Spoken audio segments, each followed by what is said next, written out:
Hello, everybody, wherever you may be, from coast to coast to sea to shining sea. Welcome to the world's radio show, Ham Radio Live. The very first show done on the new computer that you paid for from 4 continents. I thank you sincerely. Ask you to please subscribe. Please hit that subscription button. We won't monetize the channel. That means no commercials. None for you. So the best thing you could do is please subscribe. Won't cost you a thing. And I promise there won't be any boring commercials for you from beginning to end. I mean that. So please subscribe. Welcome to the show, everybody. Hello from Oregon. My goodness gracious. It is so good to see you guys here at the new shack. What do you think? A little bit better, huh? Well, I say let's start the doggone show. Hello, everybody. It's great. This is fast, really fun. Happy July 1st, everybody around the world, wherever you may be. Welcome to the radio show here of the world that you bought the doggone computer. It's your show. We thank you for coming. I hope today will be good. Tomorrow, there won't be any show. Miley's surgery is in the morning, and there's no way to get that on. So with that said, I'm sorry. But there'll be a lot of fun today, and I promise you I'll do my best to come back and do a show for you on Saturday. Welcome.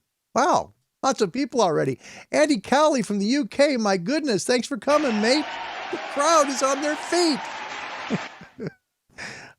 First in, Andy, thank you. Sean, welcome, buddy. It's good to see you all the way from east of the Cascades. Alpha India 7, Echo, Quebec. Nice to see you, my friend. Thank you for coming. Always a pleasure. Thank you for being here. My goodness. Wow. John is here. Hello, John. Whiskey Bravo 4, Hotel Zulu Alpha. Good to see you, brother, as well. Thank you. My brother Bob heard it. I can say it. Courtesy of WIFI downstairs. You have to understand, this is a huge screen with a very small monitor of me in it. It's going back to the store as soon as we're done. I just couldn't wait any longer to get the show in. So it was like, okay, we'll get this done on this ginormous screen that's curved and looks beautiful. But for the show, doggone it, it just doesn't work very well, you know? It's just bad. It's all mine. It's not mine. I want to say a special thank you to Tom in Bahrain. Look at this. Look at this. Take a look. He sent this to me. This is the Bahrain flag, the symbol there. Look at that. Tom, Alpha Echo 1 Tango Papa. I got it memorized. And then Alpha 92 Golf Whiskey, all the way in Bahrain. This is something I'll treasure. It will be in the background always. It will be. The crowd loves that part. Yes, of course they do. Thank you to everybody. You gotta have fun while you can, right? I mean, just make it fun and keep it lighthearted. That's what the show's always been about. Joe up in the Cascade Mountains of Washington State, Alpha Golf 7 X-Ray Hotel. Good to see you, Joe. Happy afternoon to you.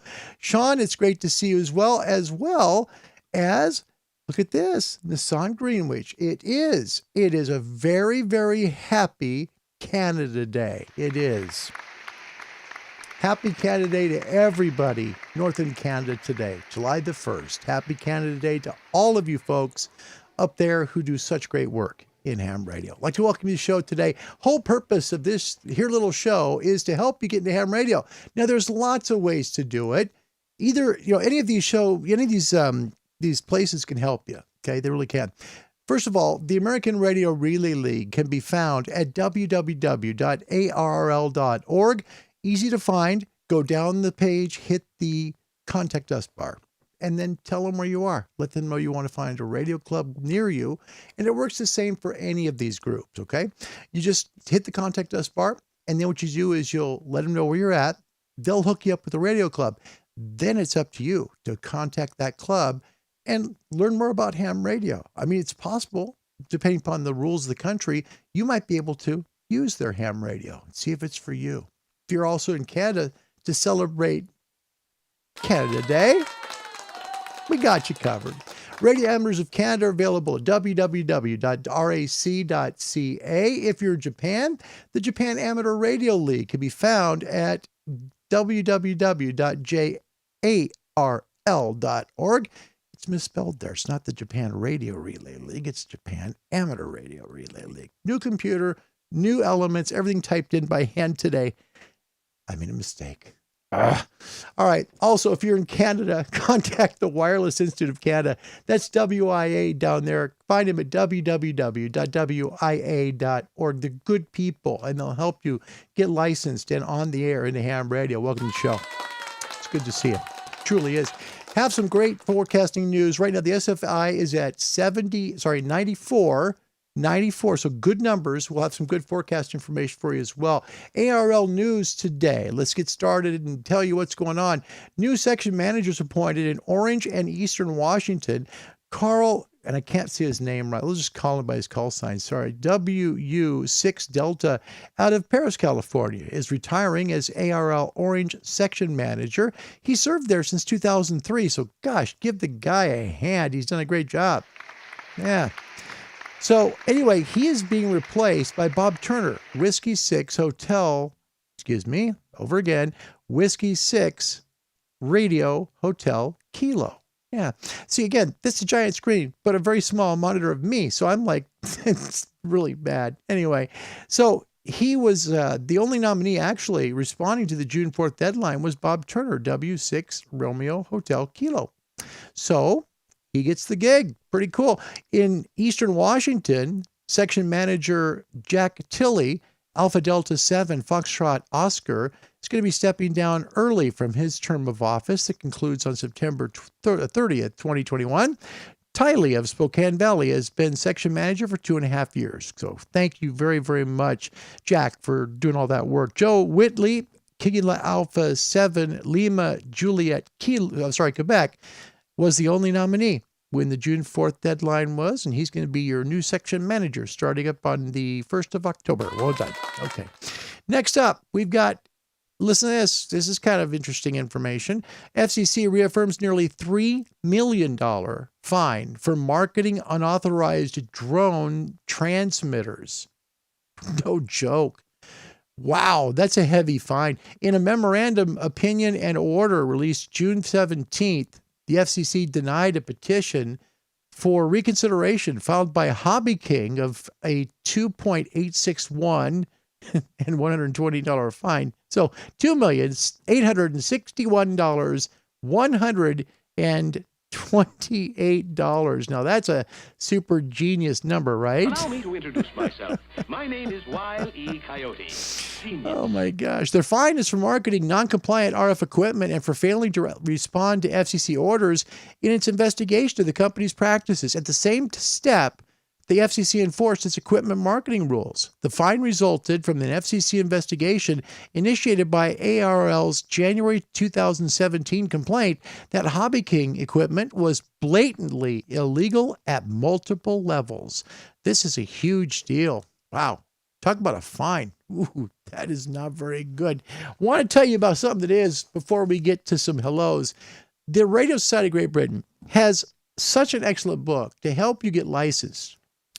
The American Radio Relay League does too. We're celebrating RSGB today. They do some good stuff. This is called Exam Secrets. It'll help you through all 3 exam levels from the very beginning, which is called your foundation. So foundation license. It'll help you with your middle license, which is the intermediate, and go all the way up to your full license. Find it at the RSGB website. It's Exam Secrets for your ham radio license. Pretty good stuff. Find that there at the RSGB website at www.rsgb.org. Should be pretty cool. Current conditions today for ham radio. You got coronal hole number 73 over there with a whole bunch of sunspots that are shooting out some fantastic radiation to our ionosphere. It's wonderful. Gosh, it's wonderful. Current conditions right now, we've got a 94 SFI. A1A is right here, and you can see just how brilliant the sun is today at helping our ionosphere make some fantastic calls. Okay, so we've got some charges to the ionosphere, but what about noise levels? Okay, here's the K index. You see, we had some spikes there on the 1st of July, went all the way up to K4, and now we dropped way back down to K1. That means nice and quiet conditions. Also, the aurora, if you take a look at the aurora borealis here in the north, you'll see that there's just not a whole lot there. A little bit over Siberia, but the rest of it is pretty quiet. Aurora australis, take a look at it. you've got a little bit going towards Australia, but it's just totally unworkable. Noise floors around the world this morning. We'll go from left to right in the screen. Hawaii, we've got a 40-meter S4, 20 S3 in North America. S3s from Canada all through the United States. Brazil, out of Rio de Janeiro, an S3 on 40, S2 on 20. Out of Sao Paulo, excuse me, that's out of Sao Paulo. Out of Rio de Janeiro, doing it wrong here. Pardon me. Out of Sao Paulo, Brazil, that's S3 and S2. All right, there we go. Now, out of Argentina, S3 on 40, S2 on 20. This is so small to read. I'm sorry, guys. UK S3s on both 40 and 20. So good, not bad noise floors in the UK. S3 on 40 in Germany and S2 out of Hamburg this morning on 20 meters.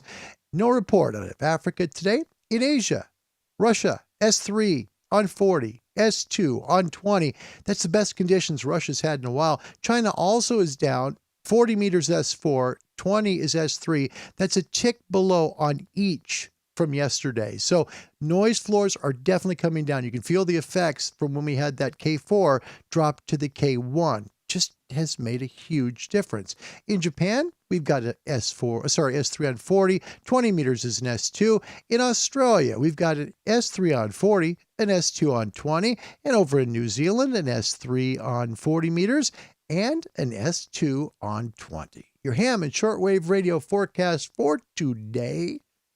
MUF, approximately 25 megs right now. Now, I know that the world MUF map is still down. And how I did this was I did a lot of listening on the bands. What bands are working, what bands are not working, all right? So I can tell you up to, at least right now in North America, you should be able to work to right about 12 meters right now. Yep, 12. So that's good. So daytime ham radio bands open today, 30, 20, 17, 15.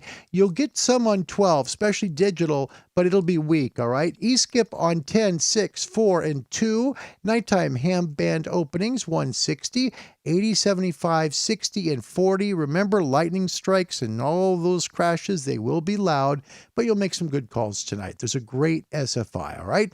Also, tonight, 30 and 20 meters should be open until approximately midnight, your time, and the calls will be brilliant right about sunset, and then they'll peak about an hour to an hour and a half after sunset, and then they'll just go away. It's kind of the way it's been the last week and a half. Short wave bands today, 31, 25, 22, 19, and 16. The nighttime shortwave bands, 120, 90, 75, 60, 49, 41, and they'll be loud. They'll have lots of static crashes, but because shortwave broadcasters use very high power transmitters and highly directional antennas, you really won't notice it too bad. It'll be a nice signal, okay? You'll also have shortwave tonight on 31, 25, 22, and 19 meters. All right, welcome to Short, buddy. It's really, really nice to see all of you today. Thank you very much. I appreciate you coming today. New computer, everything's new, and I'm getting used to it. I'll be honest with you, it's very different. It's like, wow, this is a huge screen, a tiny monitor in the middle of it, and I feel very awkward right now. So if I mess something up, please understand. It's just one of those things. You do your best, right? All right, let's catch up with some folks. Say hello. Again, happy Canada Day to all the folks up there in Canada. JJ, you're one of them. Whiskey Echo 3. Whiskey Juliet. Happy Canada Day to you, brother. Yep. Happy Canada Day. We've got Whiskey 6, Juliet, India. Mike sending good vibes from Walnut Creek, California. Jim, always a pleasure. Thanks for coming to the show today. I really do appreciate that very much. Andy Bronson, oh, he's up late. Mike 7, X-Ray Tango. Mate, you're really working the night shift. Thanks for coming, Andy. It's great to see you. I didn't think anybody from UK would be here so late. And sure enough, Andy's here as well. So this is just amazing to have you guys. And then Steve, look at this. From Liverpool, Mike 7, Bravo Yankee Foxtrot. What a treat. Wow. I can't believe you're still awake, man. Thank you, Stephen. I know it's late there. He says he's got Brazil, Papa Yankee 2, Juliet on 7.116. So we can't do that one here. Remember, folks, we can't work that low. 7.127, sorry, with 7.128 as low as we can work here, even with the extra license. So, all right, go get yourself some food, Joe. Thank you for coming to the show today. All right, let's take a look at something. I want to show you something kind of cool today. We've shown you the forecast. This is basically a short show just to see how everything would work. I know I've got to take a monitor back, no question. I know that it needs to be smaller, which will work great there, but I'll need another monitor next to it to be able to put some things over to it. We'll get it worked out. That's cool because it's cheaper too. Anyway, no show tomorrow. Miley's surgery is tomorrow morning. If you're inclined to do so, please pray for my pup. She's 10 and she means the world to me. So if you keep her in your prayers tomorrow. She actually starts surgery at 9, supposed to last about 2.5 hours. So she'll be out of there right about 11:30 a.m. and then in recovery from about noon until 3 when I pick her up, or 3:30, whatever. But whew, a little nervous about tomorrow. But I do want to show you something cool. And I do want to talk to you about something cool. All right. When we had analog switch over, remember we had analog to digital television, right? Okay. So there's a channel out of Portland that did a really cool thing. They went back to their old video files, way back, literally, to their first 25 years of television broadcasting. I'm not kidding. It's really cool. I was really impressed with this thing. It's in 3 videos. We're going to start the first one today as the sign-off. Okay, so the first one will be as a sign-off. I invite you to watch it all the way through. It starts at the beginning of the station, goes to maybe the 60s, but it'll show you how far we've come in television and what it looked like when it started. But before that, what if I showed you the world's largest Heathkit collection? And I mean, this is huge. What would you say to that? Take a look at this. This is a great one. And I'll have the video link in the description section below. This is the most mind-blowing Heathkit collection I've ever seen, including boxed up, unbuilt Heathkit products. Take a look.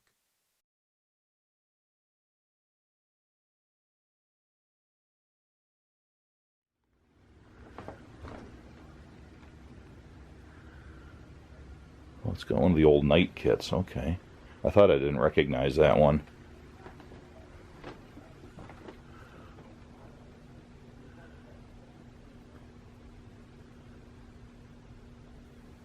Again, these are all old, very old vintage Heathkit products, and you'll be stunned at the scope of all of these products that are here.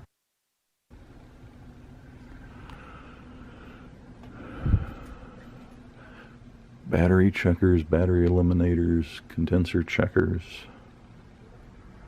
vacuum tube voltmeters. Look at the condition of these things. They're like brand new. Intermodulation analyzers. Do you know over what period of time he collected these? Well, we've been down here maybe about 7 years. Mm-hmm. And I'm going to assume he had that stuff when he was out at the other location, because I know they had to build the shelves here. So Nothing's wrong with your computer here. I got to tell you, nothing. I was walking the pups when this thing went on. So trust me, this is just one of those things from walking the dogs. I didn't realize it did this, but I will tell you here, we're going to try and make it go a little faster for you. If I can do that, let me try and see if I can do that. Again, new computer. So there you go. I'm going to show the whole video in its entirety tomorrow. That's just, we'll give you a little taste of it. That'll be part of that for tomorrow's show. Again, sorry that happened. This is all brand new. Everything working it this way is very different than it was before on the prior computer. I'll get there. Give me a moment to do that. Hey, a few shows, right? So anyway, largest Heathkit collection. I'll have it for you next show. Full thing. If you want to see it, you'll be blown away. It is, there's just no words. In fact, you know what? Let me try and go back through it again. I'll see if I can speed the thing up here on this system, because again, the software works differently than it did on the different computer, but I do want to show it to you because it's so doggone cool. Let me try it one more time. Hang on.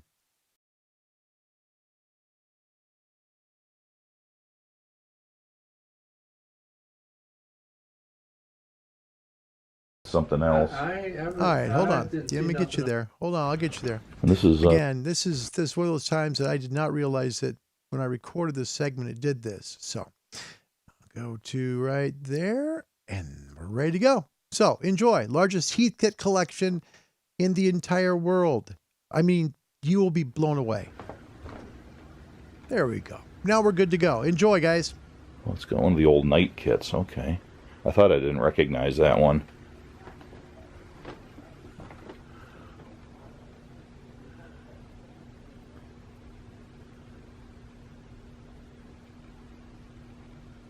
Now, what you'll notice about this is that these things are like brand new. There's no scratches. They're just brilliant.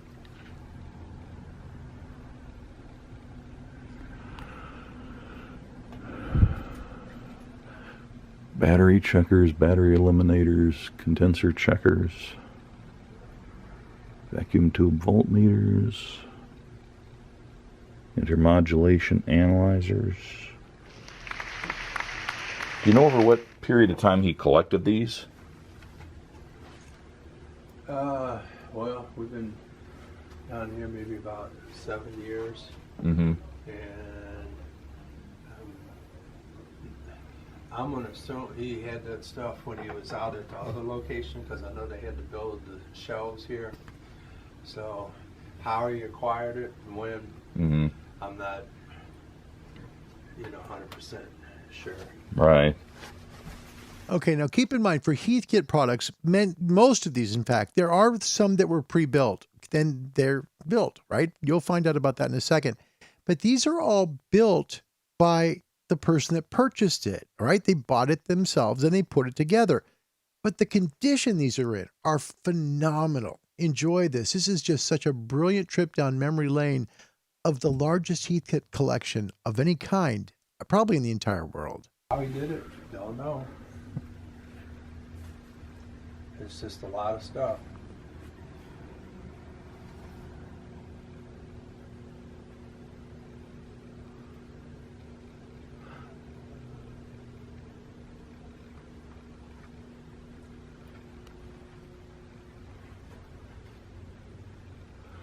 So voltage calibrators, some of these I've never seen.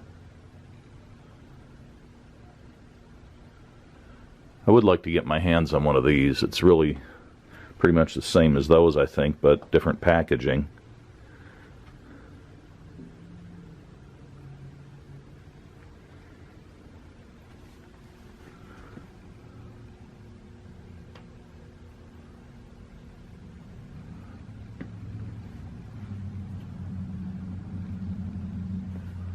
Wow.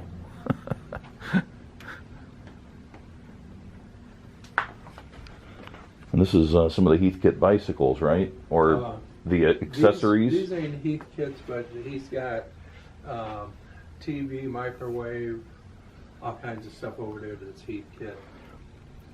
Heathkit TV. Yeah, I thought they might have had some sort of add-on or something for bicycles, but apparently that's something else. I didn't see nothing on these bikes. Yeah. These bikes here are strictly their brand.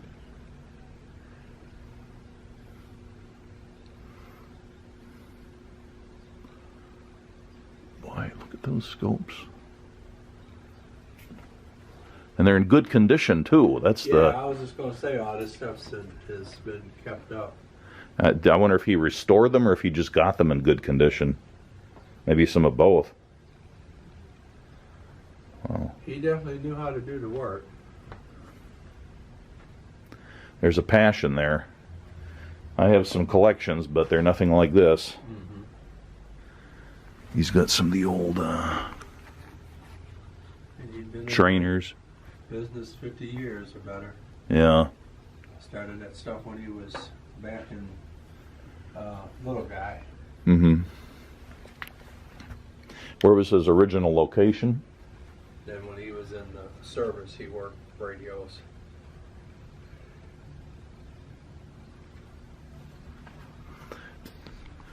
Yeah, you're right. I hadn't even noticed, like the other guy, I hadn't even realized how much equipment was behind the first tier. Yeah, wow.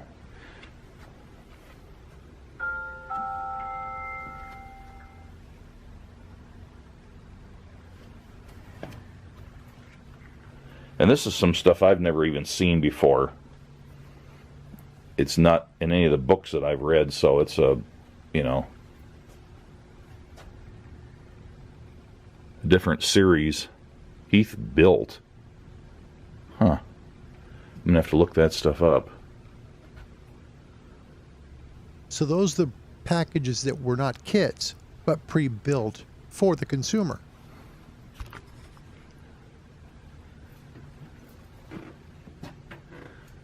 I think I built every one of the meters they had in this series at some point.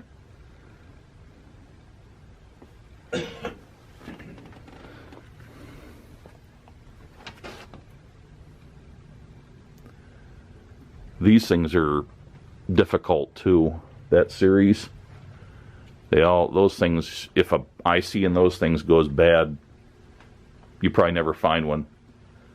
I've got several sitting around that I cannot repair. Just can't find the parts. A couple of these in particular, this model here, I'll probably never get them working. Yeah, the ones I'm trying to get is these guys, this series, the 2700 series of power supplies. I've managed to get about half the manuals for that whole series, and the other ones are just unobtainium.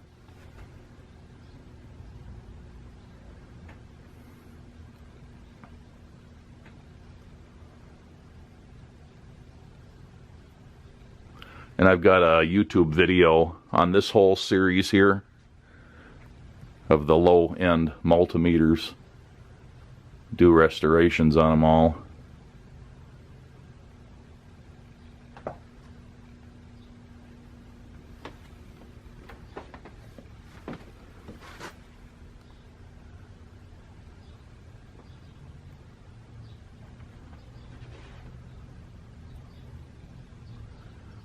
And then this series up here, I just acquired examples of all of those in that series.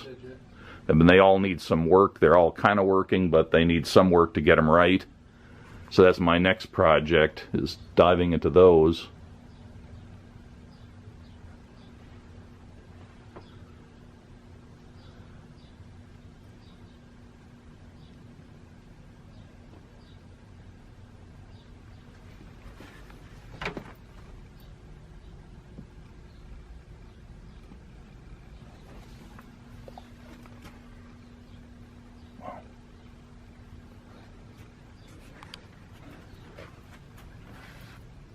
Microwaves.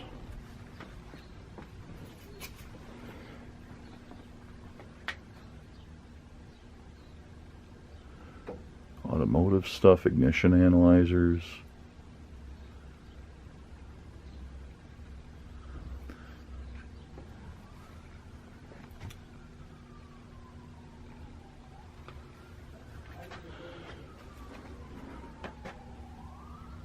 Think of the floor space it takes just to hold all of this stuff. It's amazing.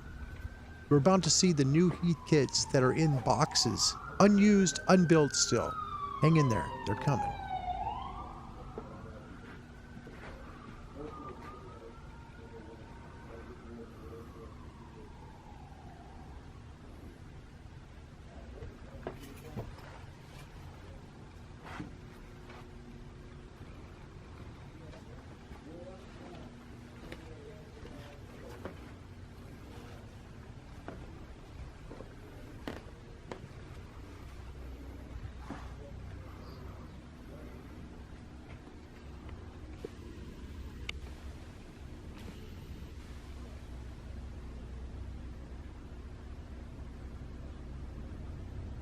And as you can tell clearly, having just one of these is just not enough. We had to collect many. This is an amazing collection. Again, the world's largest Heathkit collection. Maybe somebody else might say, ooh, I'd like to get that, but it's got to be a big company. Somebody is going to want to pay out that money. Right. And it's amazing all the different things that they made.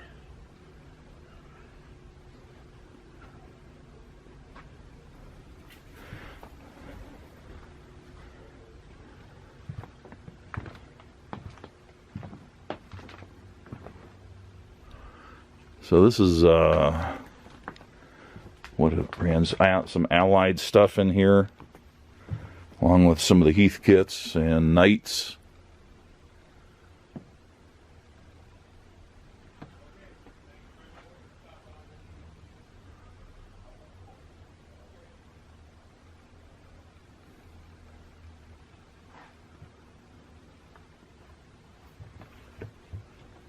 And there they are at the top. Those are unbuilt boxes of Heathkits.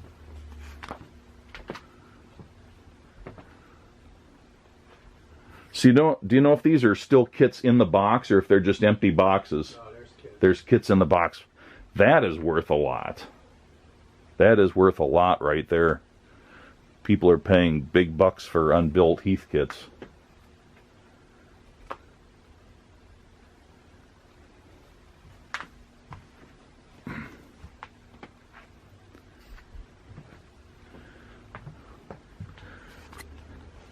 Oh, that reminds me, I've got an H8. If you're interested in any of that kind of stuff. Well, I'll take a quick look.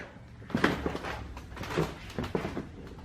just started working on this floor here Saturday and trying to get all this old radio stuff here, the floor models lined up and finding stuff here and finding stuff there. You know, we got a ton of tubes.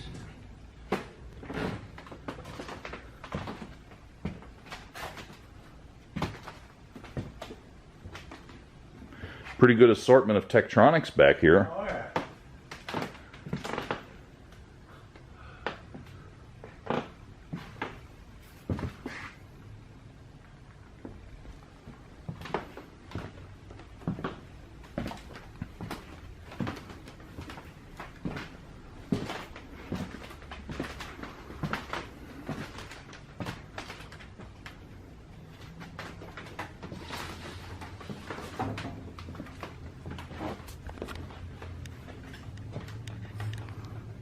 Again, the world's largest Heathkit collection.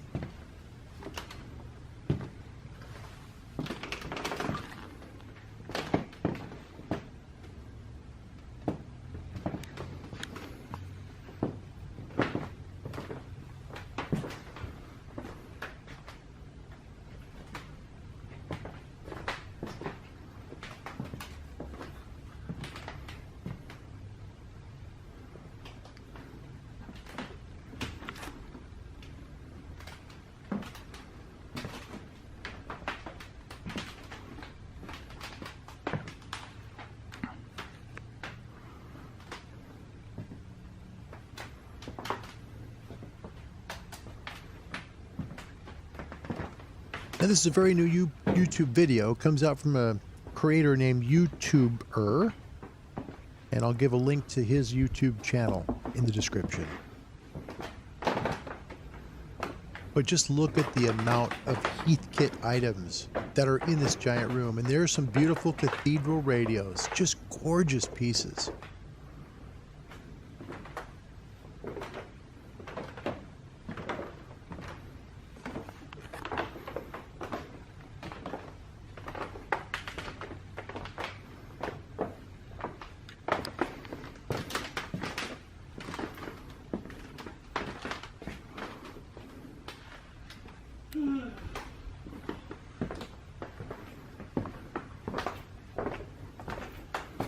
And the person who did the video is named Youuba. Sorry, Youuba, not YouTuber. But there it is, the largest Heathkit collection.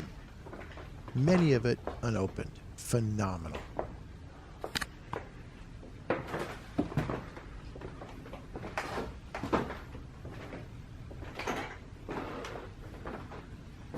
Hector, that's a great comment. Thanks a lot from November Juliet Zero Radio. Thanks, Hector. Great stuff there.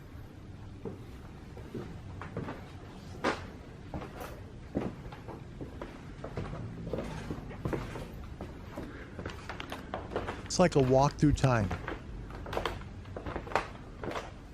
And probably right there is where a lot of money sits on those shelves. All those vacuum tubes.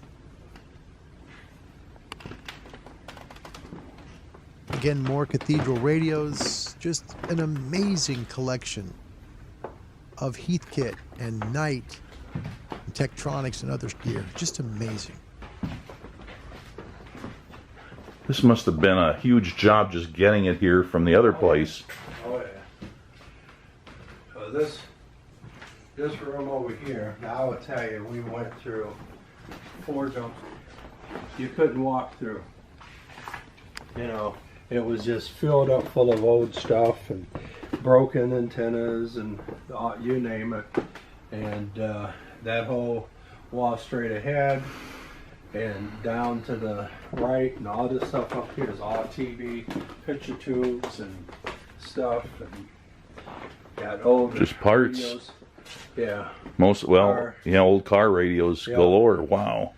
had all that stuff, all these stereo things and stuff. So a few people's expressed some interest on it, so we just have to wait. But we've done good. Over the last couple of weeks, I got these aisles cleaned to put stuff up on the shelf. And like I said, ain't too much going on.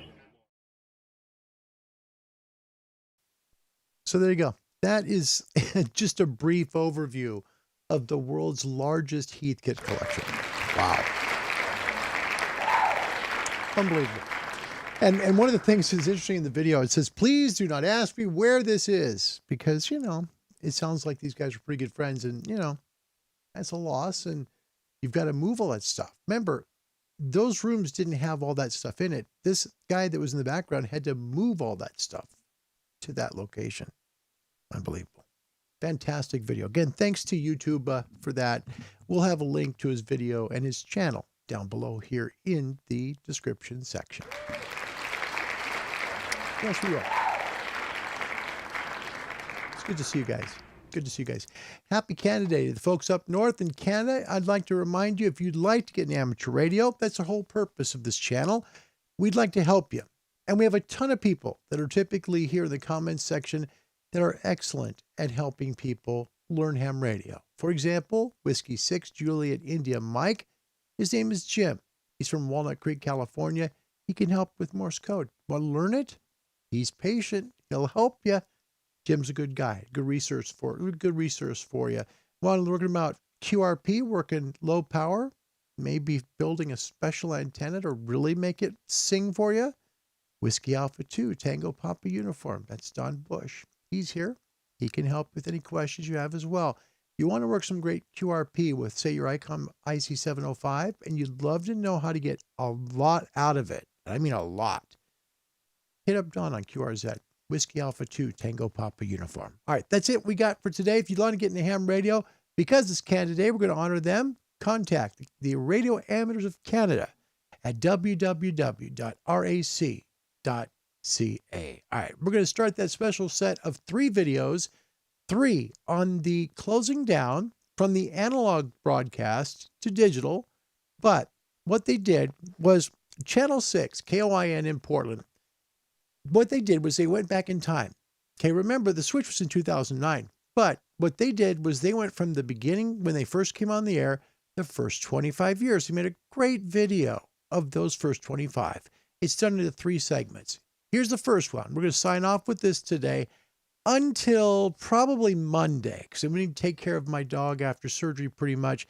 If I get a break, though, if I know that she's okay, I will be here, okay? Look for me sometime during the daytime here in the West, and I'm sorry for the folks in Europe. It's just really hard right now with what's going on with the dog. But my name's Larry. My call sign's Kilo 7 Hotel November. Gosh darn, it's good to see you guys. I'm so thrilled you came. Thanks for being here for the very first show on the new computer that you all helped to buy. This is why it's called the World's Radio Show. Until next time, God bless you all, wherever you may be. Goodbye, everybody. This is KOIM-TV, Portland.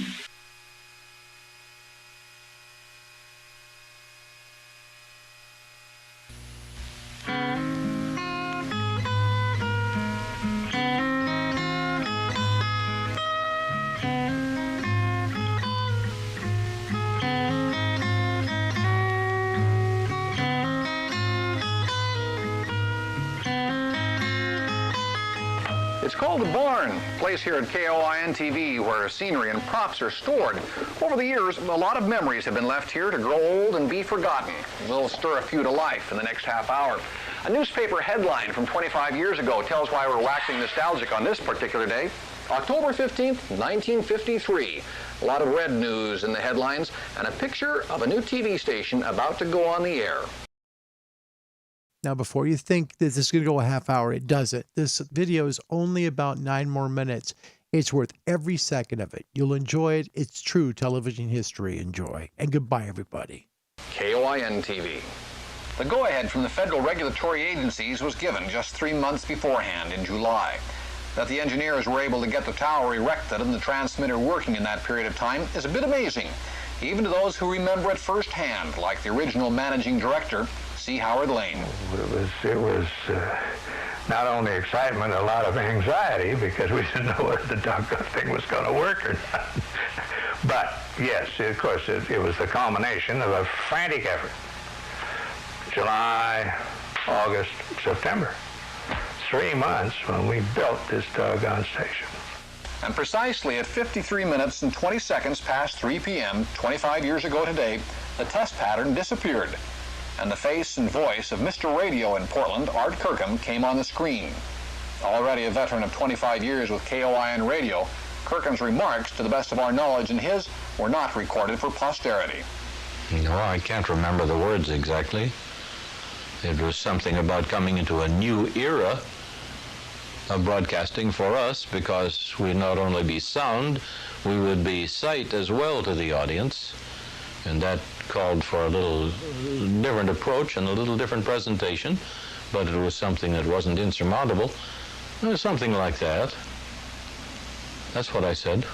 KOIN then joined the Columbia Broadcasting System for the evening's programs on film. 4 p.m., Strike It Rich, with its Heartline telephone call. 7:30, Place the Face, MC Jack Smith. 8 o'clock, Meet Mr. McNulty, Ray Milland as a professor at Lynn Haven College for Women. Followed at 8:30, Four-Star Playhouse with Merle Oberon in Love at Sea. And finally, a movie, Anna Karina. With that, KOIN has survived its first day of broadcast.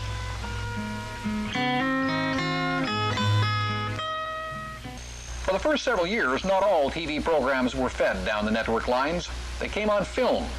And when there were gaps in network programming, you filled with something local. So, the afternoon children's folk heroes were born. The shows produced questions for trivia games a quarter of a century later, like, who wore this shirt on Saddle Pals? The answer, Red Dunning, the old buckaroo on the front porch of the cabin, which in the 50s was as close as your TV dial. Dunning sat there for a good number of years, chatting with his TV audience about wildlife and conservation, and greeting guests like Lassie, or a trick rider, or even a hippopotamus destined for the zoo. Or do you remember this face? In the mid-50s, it was the most recognized face on Portland television, at least for children. Well, my. Hello, boys and girls. Here we are in Portland today. Mr. Moon with his buddies and friends, Harry the Happy Heron, Mrs. Cow, Kitty Cat, Rocket the Dog, and Sam Boom, puppets operated by Art Morey, and the man beneath the mask, Ed Leahy. 15-minute continuing adventures each afternoon. According to Leahy, Mr. Moon was strictly a product of the 50s. I think timing. I think in those years, they were just beginning to hear a little bit about man going to the moon. It was just beginning to be talked about. Plus the fact we really leaned heavily on Hi Diddle Diddle, the cow and the fiddle, the cow jumped over the moon. And in those days, every kid knew what that was. And it was a clean show. You know, we didn't use any guns or knives. If anybody got knocked down, it was Harry with his peanut butter sandwich, hit him in the face, you know. And we went on that theory, fantasy without fear. Mr. Moon made his last landing in Portland in 1958. Another costume character took his place, this time under the big top, staying for 12 years, entertaining an entire generation of Portland youngsters. Remember Mr. Duffy? Here's what he and Cartoon Circus looked like in the early 1960s. Stevie and Tim, a great big Tootsie Roll from our friends at Tootsie Roll. There you go. There's old Tim's there. Because we just want to rush right ahead today because we've got something mighty special for this birthday party and for everybody at home. We may remember it, but we tend to forget what kind of loyalty such a character as Mr. Duffy could generate. He mentioned one time he wasn't expecting to get any Valentines. Instead, he received several thousand from worried children. For Frank Kincaid, the portrayal of Mr. Duffy was the acting out of a character he saw in his mind. I believe I copied Mr. Duffy from a great old actor named Charlie Winninger, who was childlike without being childish, who was interested in children, and I took the premise that he had owned a real circus and had gone broke letting all the kids in, and that he had begun then a cartoon circus.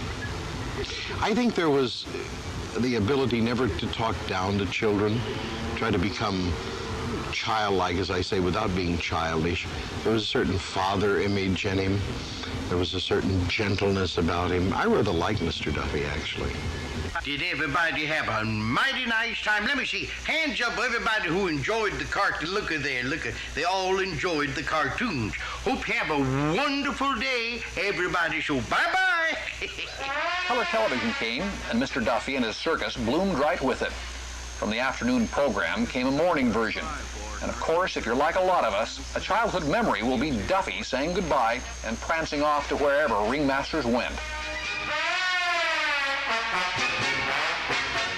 One thing held constant through all these children's programs: look at a publicity picture. Most times there was a product in the star's hands. It was the style of the day. If the product sold, the star was a success. Of course, for the children's idols, it wasn't always easy to do those commercials when everything was live. I remember one commercial that I did on Saddle Pals where it was a chili, canned chili sauce, or canned chili beans, I should say.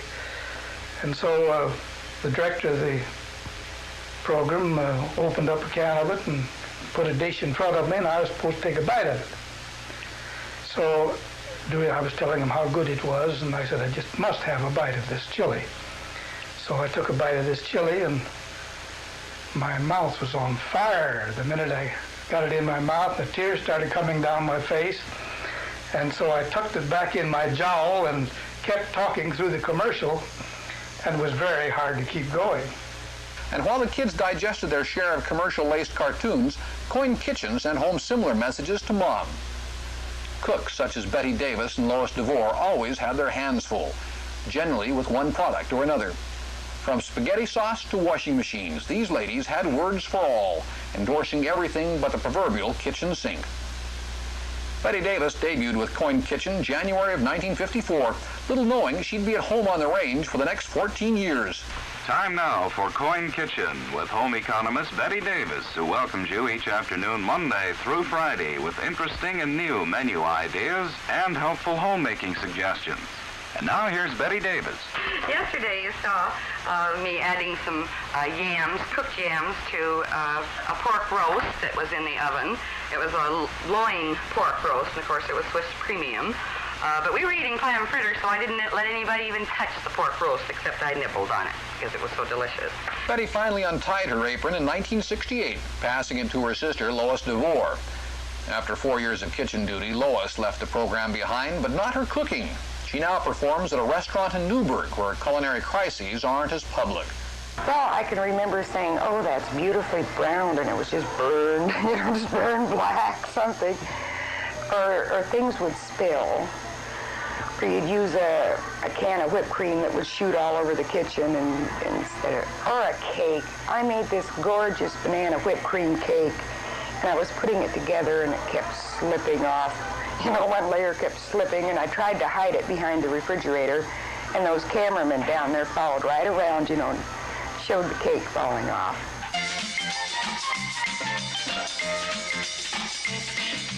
After Lois, a different accent in the kitchen. It was European cookery with Horst Mager.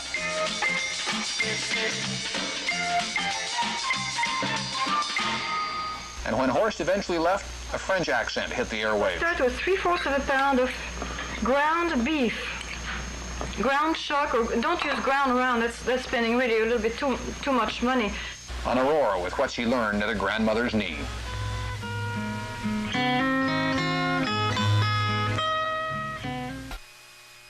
This is KOIM-TV, Portland.